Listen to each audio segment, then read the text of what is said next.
일본 아베 총리가 건강상의 이유로 8월 28일 총리직 사임을 공식 표명했습니다. 사임 시기와 관련해 아베 총리는 7월 이후 코로나19 감염 확대가 감소 경향으로 접어든 점, 겨울에 대비해 코로나19 관련 향후 대책을 마련했다는 점에서 새로운 체제로 이행한다면 지금이 적기라고 설명했습니다. 실제로 같은 날 일본 정부는 의료 제공 체제, 검사 체계 확충에 중점을 둔 코로나19 감염증에 관한 향후 대책을 발표했습니다. 아베 총리는 새로운 총리가 선출되는 9월 중순까지 총리 업무를 수행할 예정이며 차기 총리가 2021년 9월까지 아베 총리의 남은 잔여 임기를 마무리할 것으로 보입니다. 포스트 아베 선출은 3파전으로 좁혀진 가운데 스가 요시히데 관방장관, 기시다 후미오 자민당 정조회장, 이시바 시게루 중의원이 유력한 차기 총리로 꼽힙니다.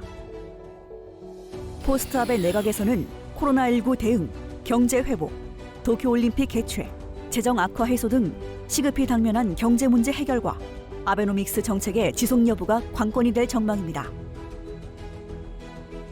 특히 차기 정권의 코로나19 대처는 코로나19 재유행 방지와 더불어 2021년 도쿄올림픽 개최와 연결돼 귀추가 주목됩니다.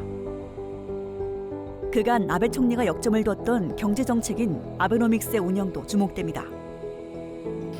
일본 경제의 디플레이션 탈피를 목표로 모든 정책 수단을 동원한 아베노믹스 하에 일본은행은 2% 물가 상승률을 유지하기 위해 2013년부터 약 7년 이상 무제한적인 금융 완화 정책을 추진해왔습니다. 차기 총리의 성향에 따라 해당 정책을 계승할지 수정할지 향방이 주목됩니다. 일본 경제는 지난 7, 8월에 걸친 코로나19 재확산으로 내수 및 수출이 위축된 시점이어서 장기적으로는 경제를 회복시킬 유효한 대책을 마련하는 것이 차기 정권의 주요 과제로 지적되고 있습니다.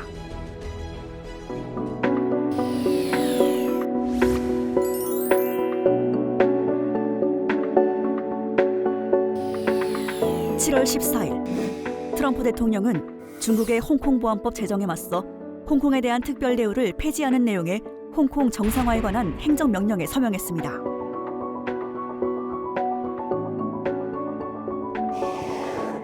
해당 행정명령 발동 전후로 미국 국무부, 재무부, 국토안보부 등 각 부처에서 홍콩 특별 대우 중단 관련 후속 조치를 발표하며 중국과 홍콩에 대한 제재를 본격화하고 있습니다.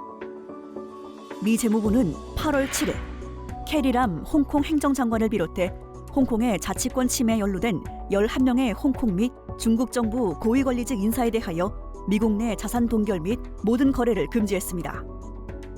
이어 8월 11일 미 국토안보부는 다가오는 9월 25일부터 홍콩산 제품의 원산지를 중국산으로 표기하도록 의무화한다고 발표했으나 해당 적용 시기는 11월 9일로 45일 연장된 상황입니다.